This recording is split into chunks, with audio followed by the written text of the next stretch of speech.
महाराष्ट्राच्या राजकारणात अनेकदा ठाकरे घराण्यातील उद्धव ठाकरे व राज ठाकरे हे दोघंही भाऊ एकत्र यावेत अशा चर्चा झालेल्या आहेत। मात्र यापूर्वी स्वतः राज ठाकरे किंवा उद्धव ठाकरे यांच्याकडून त्या संदर्भात कधी सकारात्मक सूर आला नव्हता। पण आता दोन्ही बंधूंनी महाराष्ट्र हिताच्या मुद्द्यावरून युतीचे स्पष्ट संकेत दिलेले आहेत। बघूया या संदर्भातला हा सविस्तर रिपोर्ट। आमच्यातले वाद, आमच्यातली भांडणं, आमच्यातल्या गोष्टी या किरकोळ आहेत। किरकोळ भांडणं बाजूला ठेवायला मी सुद्धा तयार आहे। या महाराष्ट्राच्या अस्तित्वासाठी, मराठी माणसाच्या अस्तित्वासाठी ही भांडणं आणि हे वाद आणि या सगळ्या गोष्टी अत्यंत क्षुल्लक आहेत। सर्व मराठी माणसांना या हितासाठी, महाराष्ट्राच्या हितासाठी, मराठीसाठी एकत्र येण्याचं आवाहन करतो। एकत्र येणं आणि एकत्र राहणं यात काही मला फार कठीण गोष्ट आहे असं तर मला वाटत नाहीये। मी आज सांगतो, ठीक आहे, भांडणं माझ्याकडनं नव्हतीच, कोणाशी मिटून टाकली, चला। अखेर 20 वर्षांनंतर ठाकरे बंधू एकत्र येण्याची दाट शक्यता निर्माण झाली आहे। कारण मनसे अध्यक्ष राज ठाकरेंनी साथ घालताच उद्धव ठाकरेंनीही तातडीनं प्रतिसाद दिला। महाराष्ट्राच्या हितापुढे आमची भांडणं वाद क्षुल्लक असल्याचं राज ठाकरेंनी म्हटलंय, तर उद्धव ठाकरेंनीही राज ठाकरेंसोबत जाण्याची तयारी दर्शवली आहे। राज ठाकरे म्हणालेत, आमच्यातली भांडणं आणि वाद किरकोळ, महाराष्ट्र खूप मोठा। तर उद्धव ठाकरेंनी म्हटलंय, मराठीच्या हितासाठी एकत्र येण्याचं मी देखील आवाहन करतो। राज ठाकरे म्हणतात, एकत्र येणं आणि एकत्र राहणं कठीण गोष्ट नाही। तर उद्धव ठाकरे म्हणतात, किरकोळ भांडणं बाजूला ठेवायला मी तयार आहे। राज ठाकरे म्हणतात, उद्धव ठाकरेंबरोबर काम करायला मला अडचण नव्हती। तर उद्धव ठाकरे म्हणतात, जी भांडणं माझ्याकडून नव्हतीच ती मी मिटवून टाकली, चला। राज ठाकरे म्हणतात, माझ्यासोबत काम करायची समोरच्यांची इच्छा आहे का? महाराष्ट्राच्या हितासाठी भाजपासोबत जायचं की माझ्यासोबत हे ठरवा।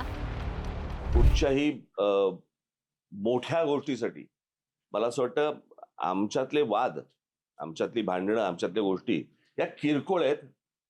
महाराष्ट्र खूप मोठा आहे हो, कळलं का? या महाराष्ट्राच्या अस्तित्वासाठी, मराठी माणसाच्या अस्तित्वासाठी ही भांडणं आणि हे वाद आणि या सगळ्या गोष्टी अत्यंत क्षुल्लक आहेत, अत्यंत क्षुल्लक आहेत। त्याच्यामुळे एकत्र येणं आणि एकत्र राहणं यात काही मला फार कठीण गोष्ट आहे अशातला मला वाटत नाहीये। परंतु विषय फक्त इच्छेचा आहे। हा एकट्या माझ्या इच्छेचा नाहीये विषय आणि माझ्या काही स्वार्थाचा पण विषय नाहीये। तुम्ही ज्यावेळेला शिवसेनेमध्ये होतो त्यावेळेला मला काय बाळासाहेब असेल, उद्धवच्या बरोबर काम करायला मला काहीच हरकत नव्हती। पण समोरच्याची इच्छा आहे का मी बरोबर काम करावं? किरकोळ भांडणं बाजूला ठेवायला मी सुद्धा तयार आहे आणि मी सुद्धा सर्व मराठी माणसांना या हितासाठी, महाराष्ट्राच्या हितासाठी, मराठीसाठी एकत्र येण्याचं आवाहन करतो। महाराष्ट्राचं हित, मग त्याच्या आड जो कोण येईल त्याचं स्वागत मी करणार नाही, त्याला मी घरी बोलवणार नाही, त्याच्या घरी मी जाणार नाही, त्याचं आगत स्वागत त्याच्या बरोबर पंक्तीला बसणार नाही, हे पहिले ठरवा आणि मग महाराष्ट्र हिताच्या गोष्टी करा। बाकी आमच्यातली भांडणं मी आज सांगतो, ठीक आहे, भांडणं माझ्याकडनं नव्हतीच, कोणाशी मिटून टाकली, चला, पण पहिले हे ठरवा। राज ठाकरेंसोबत जाण्याची तयारी दर्शवणाऱ्या उद्धव ठाकरेंनी अटी आणि शर्ती सांगितल्यात। माझ्यासोबत यायचं असेल तर मग शिंदे सेना आणि भाजपला सोडा, असं उद्धव यांनी राज यांना अप्रत्यक्षपणे सुचवलंय। गेल्याच महिन्यात मुख्यमंत्री देवेंद्र फडणवीस आणि राज यांची भेट झाली होती। तर 2च दिवसांपूर्वी उपमुख्यमंत्री एकनाथ शिंदे मनसे प्रमुखांच्या भेटीसाठी त्यांच्या निवासस्थानी गेले होते।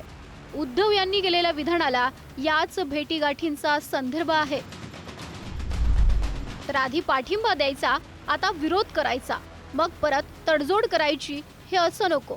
महाराष्ट्राच्या हिताच्या आड जो कोणी येईल त्याचं स्वागत मी करणार नाही, त्याला मी घरी बोलवणार नाही, त्याच्या घरी मी जाणार नाही, त्याचं आगत स्वागत, त्याच्या पंक्तीला मी बसणार नाही, हे आधी ठरवा आणि मग महाराष्ट्र हिताच्या गोष्टी करा। माननीय उद्धवजीने सांगितलेलं आहे आणि ते अत्यंत नम्रपणे सांगितलं आहे की आजही अशा काही शक्ती आहेत, महाराष्ट्राचं नुकसान व्हावं, मराठी माणसाचं नुकसान व्हावं यासाठी पडद्यामागून कारस्थानं करतायत। अशा लोकांच्या पंगतीला मी बसणार नाही। महाराष्ट्राचे शत्रू छत्रपती शिवाजी महाराजांचे शत्रू, बाळासाहेब ठाकरे यांच्या शिवसेनेचे शत्रू हे महाराष्ट्राचे शत्रू आहेत। ही भूमिका जर कोणी घेत असेल तर त्याचं स्वागत आहे आणि त्यानंतर पुढे आम्ही चर्चेला किंवा पुढल्या भूमिकेला आम्ही आमचं जे काय म्हणणं आहे ते सांगू। तुम्ही आम्हाला वाईट ठरवून आमच्याबरोबर एकत्र येऊ शकत नाही ना। तुम्ही आम्हाला सांगाल की तुम्ही वाईट करताय, तुम्ही भारतीय जनता मुख्यमंत्र्यांना जेवायला बोलवलं हे चुकीचं केलं, तुम्ही शिंदेना बोलवलं हे चुकीचं केलं, तर आदित्य ठाकरे आणि उद्धव ठाकरे जाऊन चंद्रकांत पाटलांकडे चॉकलेट खातात ते बरोबर आहे. म्हणजे तुम्ही आम्हाला एका ठिकाणी वाईट ठरवणार आणि वरती म्हणणार आम्ही भांडणं मिटवायला तयार आहोत, असं नाही होत ना. दोन्ही गोष्टी बोलल्या पाहिजेत. आणि आम्ही कोणाला जेवायला बोलवायचं काय नाही बोलवायचं हा आमचा विषय आहे.